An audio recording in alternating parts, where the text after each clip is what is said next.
আজ আমি তোমাদের দেখাতে চলেছি হাওড়া স্টেশনের এমন একটা জায়গা যেটা প্রতিদিন হাজার হাজার মানুষ দেখেন, কিন্তু খুব কম মানুষ জানে এখানে গাড়ি পার্কিং করা হয়।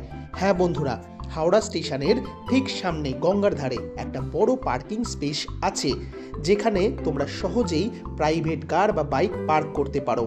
অনেকেই ভাবো হাওড়া স্টেশনের আশেপাশে গাড়ি রাখার জায়গা নেই, তাই বাধ্য হয়ে দূরে গাড়ি রেখে আসো, কিন্তু বাস্তবে এই পার্কিংটা একদম স্টেশনের পাশে থাকায় জরুরি সময়ে এটা সত্যিই অনেক বড় সুবিধা।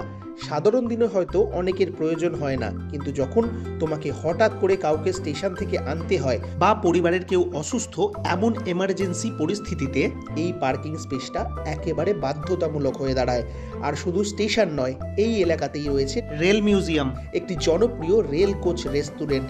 এই জায়গাগুলো ঘুরে দেখতে হলে প্রাইভেট কার নিয়ে আসো, তাদের জন্য এই পার্কিংয়ের সুবিধাটাই অ্যাভেল করতে হবে। তাই বন্ধুরা, তুমি যদি হাওড়া স্টেশন বা আশেপাশের এই দর্শনীয় জায়গাগুলোতে আসো, তাহলে এই পার্কিংয়ের কথা অবশ্যই মনে রেখো।